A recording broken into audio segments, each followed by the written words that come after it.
നമസ്കാരം. മൂക്കൊലിപ്പ് വന്നാൽ ന്യൂറോളജിസ്റ്റിനെ കാണേണ്ട ആവശ്യമുണ്ടോ? ഞാൻ ഡോക്ടർ കുര്യൻ തോമസ്. ഇന്ന് ഞാൻ സംസാരിക്കാൻ പോകുന്നത് CSF റൈനോറിയ എന്നതിനെക്കുറിച്ചാണ്. നമ്മുടെ തലച്ചോറിൻ്റെ ഉള്ളിൽ തലച്ചോറിനെ ഒഴുകാൻ സഹായിക്കുന്ന, തലച്ചോറിലേക്ക് പോഷകാഹാരങ്ങൾ എത്തിക്കുന്ന ഒരു ലിക്വിഡുണ്ട്. ഇതിനാണ് സെറിബ്രോസ്പൈനൽ ഫ്ലൂയിഡ് എന്ന് പറയുന്നത്, CSF. ചിലപ്പോഴൊക്കെ ഈ സെറിബ്രോസ്പൈനൽ ഫ്ലൂയിഡ് തലച്ചോറിൽ നിന്ന് തലയോട്ടിയിൽ നിന്ന് പുറത്തേക്ക് മൂക്ക് വഴിയായി ഒലിക്കും.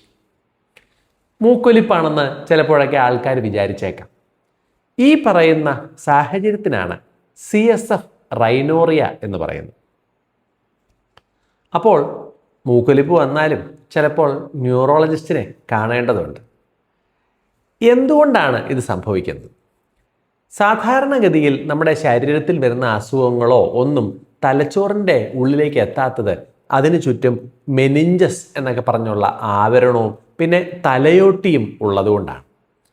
തലയോട്ടിക്ക് ഏറ്റവും കട്ടി കുറഞ്ഞ സ്ഥലം എന്ന് വെച്ചാൽ ഏറ്റവും നേർത്ത അസ്ഥിയുള്ളത് മൂക്കിൻ്റെ ഭാഗത്താണ്. ഈ ഭാഗത്തിനാണ് ക്രിബ്രിഫോം പ്ലേറ്റ് എന്ന് പറയുന്നത്. ചിലപ്പോഴൊക്കെ തലയിടിച്ച് അപകടമൊക്കെ ഉണ്ടായിക്കഴിഞ്ഞാലോ ചില ഓപ്പറേഷനൊക്കെ കഴിഞ്ഞ് ഈ ക്രിബ്രിഫോം പ്ലേറ്റ് എന്ന് പറയുന്ന മൂക്കിൻ്റെ ആ ഉള്ളിലുള്ള ഭാഗത്ത് അസ്ഥിയിൽ തുളകൾ വീഴും.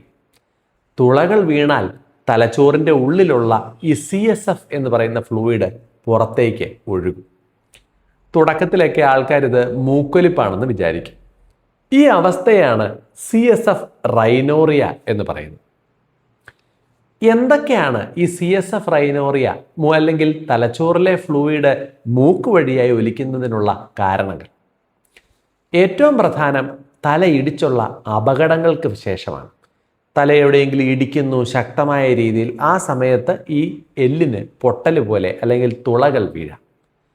2, ചില ഓപ്പറേഷനുകൾക്ക് ശേഷം, സൈനസിൻ്റെ കഫക്കെട്ടിന് വേണ്ടിയായിട്ട് സൈനസിൻ്റെ ഓപ്പറേഷനുകൾ കഴിഞ്ഞാൽ, അതല്ല എങ്കിൽ തലച്ചോറിൻ്റെ ഉള്ളിലെ പിറ്റ്യൂട്ടറി എന്ന് പറയുന്ന ഗ്രന്ഥിയുടെ ഓപ്പറേഷനുകൾക്ക് ശേഷമൊക്കെ ചിലർക്ക് ഈ CSF ലീക്ക് ഉണ്ടാകാറുണ്ട്. പിന്നെ പ്രധാനപ്പെട്ട ഒരു കാര്യം തലയുടെ മർദ്ദം കൂടി നിൽക്കുന്ന സാഹചര്യങ്ങൾ കൊണ്ടാണ്. നീണ്ടകാലം തലയുടെ ഉള്ളിലെ മർദ്ദം കൂടി നിന്നാൽ അതിൻ്റെ പ്രഷർ കൊണ്ട് ഈ കട്ടി കുറഞ്ഞ ക്രിബ്രിഫോം പ്ലേറ്റ് എന്ന് പറയുന്ന അസ്ഥി അത് തേഞ്ഞു പോവുകയും തുളകൾ വീഴുകയും ചെയ്യും. തലയുടെ മർദ്ദം കൂടുന്നത് ട്യൂമറുകൾ കൊണ്ടൊക്കെ ആകാം. ചിലപ്പോഴൊക്കെ സ്ത്രീകളിൽ തലയുടെ മർദ്ദം കൂടി തലവേദനയ്ക്ക് വഴിവെക്കുന്ന സ്യൂഡോ ട്യൂമർ സെറിബ്രൈ അല്ലെങ്കിൽ ബിനൈൻ ഇൻട്രാക്രേനിയൽ ഹൈപ്പർ ടെൻഷൻ എന്ന് പറയുന്ന രോഗാവസ്ഥ കൊണ്ടും ഉണ്ടാകാം. തടി കൂടുന്നത് കൊണ്ടും ഹോർമോണൽ പ്രശ്നങ്ങൾ കൊണ്ടും PCOD പോലെയുള്ള അവസ്ഥകൾ കൊണ്ട് സ്ത്രീകളിൽ തലയുടെ മർദ്ദം കൂടുകയും കാഴ്ചയ്ക്ക് മങ്ങലുണ്ടാക്കുകയും ചെയ്യുന്ന അവസ്ഥയാണ് ബിനൈൻ ഇൻട്രാക്രേനിയൽ ഹൈപ്പർ ടെൻഷൻ. ഇത് ചികിത്സിക്കാതിരുന്നാൽ നീണ്ടകാലം തലയിലെ പ്രഷർ കൂടി നിന്നാൽ അതും ഈ പറയുന്ന ലീക്കിലേക്ക് വഴിവെക്കാം. CSF ആണോ ശരിക്കും ജലദോഷം കൊണ്ടുള്ള മൂക്കൊലിപ്പാണോ? ഇതെങ്ങനെ വ്യത്യാസപ്പെടുത്താൻ പറ്റും? മൂക്കൊലിപ്പാണെങ്കിൽ 2 മൂക്കിൽ നിന്നും വരും. സാധാരണഗതിയിൽ CSF റൈനോറിയ എപ്പോഴും ഏതെങ്കിലും ഒരു മൂക്കിൽ നിന്ന് മാത്രമായിരിക്കും. രണ്ടാമത്, ഈ മൂക്കൊലിപ്പ് ജലദോഷം തുമ്മലൊക്കെ വരുമ്പോഴത്തേക്കുള്ള വെള്ളം ഇത്തിരി പറ്റിപ്പിടിക്കുന്ന പോലെ ആയിരിക്കും. എന്നാൽ ഈ CSF എന്ന് പറയുന്നത് വളരെ ക്ലിയർ ആയിട്ടുള്ള പറ്റിപ്പിടിക്കലോ ഒട്ടലോ ഒന്നും ഇല്ലാത്ത ലിക്വിഡായിരിക്കും. മൂന്നാമത്തെ കാര്യം, മൂക്കൊലിപ്പ് നമ്മൾ കിടന്നാലും വരാം, ഇരുന്നാലും വരാം, നിന്നാലും വരാം. CSF റൈനോറിയ എന്ന് പറയുന്നത് പലപ്പോഴും നമ്മൾ മുമ്പോട്ടേക്ക് ആയുന്ന സമയത്ത് ആ സമയത്തായിരിക്കും ഈ മൂക്കിൽ നിന്ന് വെള്ളം ഒലിക്കുക. പിന്നെ തീർച്ചയായിട്ടും ഈ മൂക്കൊലിപ്പാണെങ്കിൽ അതിൻ്റെ ഒപ്പം തുമ്മൽ, പനി, തൊണ്ടവേദന ഇവയൊക്കെ ഉണ്ടാവും. CSF റൈനോറിയയുടെ കൂടെ തുമ്മലോ പനിയോ തൊണ്ടവേദനയോ ഒന്നും ഉണ്ടാവുകയില്ല. ഈ പറയുന്ന കാരണങ്ങളാൽ പിന്നെ നീണ്ടകാലം നിലനിൽക്കും. ജലദോഷമാണെങ്കിൽ 1-2 ദിവസം കൊണ്ട് മാറിപ്പോവും. പക്ഷെ CSF റൈനോറിയ ചികിത്സിക്കുന്നത് വരെ എപ്പോൾ മുമ്പോട്ടേക്ക് കുനിഞ്ഞാലും ഇത്തിരി ഫ്ലൂയിഡ് ലീക്ക് ചെയ്യുന്ന രീതിയിൽ നീണ്ടകാലം ഉണ്ടാകും. അങ്ങനെ നിങ്ങൾക്ക് മൂക്കൊലിപ്പാണോ അതോ CSF റൈനോറിയാണോ എന്ന് വ്യത്യാസപ്പെടുത്താൻ പറ്റും. ഈ CSF റൈനോറിയ ഉണ്ടായാൽ അത് എന്താണ്, ഇത് CSF തന്നെയാണോ എന്നത് എങ്ങനെയാണ് ഉറപ്പാക്കേണ്ടത്? തലയുടെ CT സ്കാൻ, പിന്നെ ചിലപ്പോഴൊക്കെ MRI രണ്ട് തരത്തിലാണ്. തലയുടെ ഉള്ളിൽ മർദ്ദം കൂടുന്ന രീതിയിലുള്ള കാര്യങ്ങൾ എന്തെങ്കിലും ഉണ്ടോ എന്ന് നോക്കാൻ കോൺട്രാസ്റ്റ് കൊടുത്തുള്ള MRIയും തലച്ചോറിലെ ഒരു വീനോഗ്രാമും ചെയ്യും.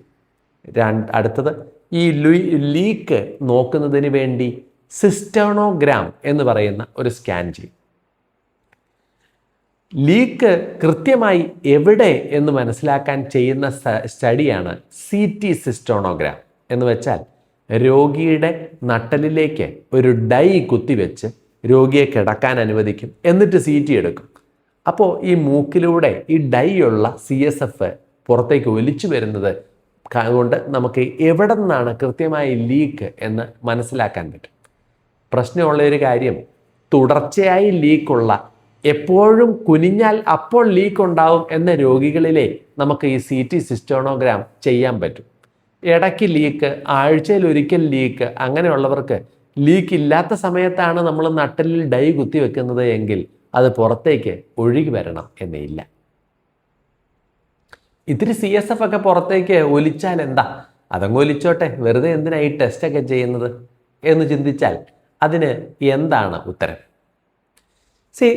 സാധാരണഗതിയിൽ നമ്മുടെ തലച്ചോറിലേക്ക് ശരീരത്തിൽ ബാധിക്കുന്ന ഇൻഫെക്ഷനുകൾ, അണുബാധകൾ ഒന്നും പടരുകയില്ല. പക്ഷേ തലച്ചോറിലേക്ക് ഇൻഫെക്ഷൻ കയറാനുള്ളൊരു മാർഗമാണ് ഈ മൂക്കിൻ്റെ അവിടെ ഈ ക്രിബ്രിഫോം പ്ലേറ്റിലുള്ള സുഷിരം.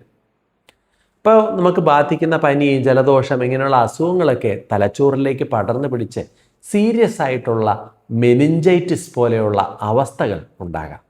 അതുകൊണ്ട് തന്നെ CSF റൈനോറിയ ഉണ്ടെങ്കിൽ അത് മനസ്സിലാക്കേണ്ടതുണ്ട്, ചികിത്സിച്ച് അത് അടയ്ക്കേണ്ടതുണ്ട്. എങ്ങനെയാണ് CSF റൈനോറിയയുടെ ചികിത്സ? തുടക്കത്തിൽ ഇടയ്ക്കൊക്കെയാണ് ലീക്ക് എന്നുണ്ടെന്നുണ്ടെങ്കിൽ, ചെറിയ സുഷിരമാണ് എങ്കിൽ മരുന്നുകൾ കൊടുത്ത് തലച്ചോറിലെ CSFൻ്റെ ഉൽപ്പാദനം കുറച്ചാൽ ഈ ലീക്ക് തനിയെ അടഞ്ഞു പോയേക്കും. അതിന് നമ്മൾ ചില മരുന്നുകൾ ഉപയോഗിക്കും. അസറ്റാസൊളമൈഡ് എന്ന് പറയുന്ന മരുന്ന്, അത് CSFൻ്റെ ഉൽപ്പാദനം കുറയ്ക്കുകയും ലീക്ക് കുറയ്ക്കുകയും ചെയ്യും.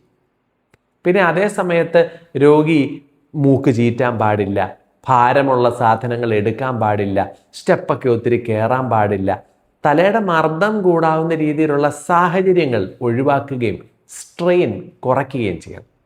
ഭാഗ്യമുണ്ടെങ്കിൽ ചെറിയ ലീക്കാണെങ്കിൽ ഇങ്ങനെയുള്ള സാഹചര്യത്തിൽ ചിലപ്പോൾ കാലക്രമേണ അടഞ്ഞു പോയേക്കാം. അങ്ങനെ അടഞ്ഞു പോകാത്ത ആൾക്കാർക്ക് അതല്ല, എപ്പോഴെങ്കിലും മെനിഞ്ചൈറ്റിസ് പോലെയുള്ള കോംപ്ലിക്കേഷൻസ് ഒക്കെ ഉണ്ടായാൽ നമ്മൾ ഓപ്പറേഷൻ വഴിയായി ഈ തുള അല്ലെങ്കിൽ സുഷിരം അടയ്ക്കേണ്ടി വരും. ചില ആൾക്കാർക്ക് ഓപ്പറേഷൻ ചെയ്ത് ഇത് അടച്ചു കഴിഞ്ഞാൽ അപ്പോഴായിരിക്കും തലവേദന വരിക. അതെന്തുകൊണ്ടാണെന്നറിയാമോ? ഈ തലയുടെ മർദ്ദം കൂടുതലായി നിൽക്കുന്ന ആൾക്കാർക്ക് അതുകൊണ്ട് ആണ് ലീക്ക് വന്നത് എന്നുണ്ടെങ്കിൽ നമ്മൾ അടയ്ക്കുമ്പോൾ എന്ത് പറ്റും? തലയുടെ മർദ്ദം കൂടും, അപ്പോൾ തലവേദന തുടങ്ങും. അപ്പോൾ ഈ ലീക്കിലേക്ക് വഴിവെച്ച കാരണം എന്ത് എന്നതുകൂടെ മനസ്സിലാക്കിയെങ്കിൽ, അതിനും കൂടെ മരുന്ന് തുടങ്ങിയെങ്കിൽ മാത്രമേ ഉള്ളൂ ഇതിന് ഒരു പരിഹാരമുണ്ടാക്കൂ. അല്ലെങ്കിൽ ലീക്ക് അടയ്ക്കും, തലയുടെ മർദ്ദം കൂടും, തലവേദന വരും. കുറച്ച് നാൾ തലയുടെ മർദ്ദം കൂടി നിന്നാൽ വീണ്ടും ലീക്ക് ഉണ്ടാവും. അപ്പോൾ മൂക്കൊലിപ്പ് എന്ന രീതിയിലുള്ള കാര്യങ്ങൾ വന്നാൽ അത് CSF റൈനോറിയ ആവാനുള്ള സാധ്യതയുണ്ടോ എന്നത് ഈ വീഡിയോയിൽ നിന്ന് നിങ്ങൾക്ക് മനസ്സിലാക്കാൻ പറ്റും. അങ്ങനെ ഒരു കുഴപ്പമുണ്ട് എങ്കിൽ തീർച്ചയായിട്ടും ഡോക്ടറിനെ കാണുക, വേണ്ട പരിശോധനകൾ നടത്തുക, കുഴപ്പങ്ങളിലേക്ക് പോകുന്നതിന് മുമ്പ് ചികിത്സിച്ച് മാറ്റുക. നന്ദി.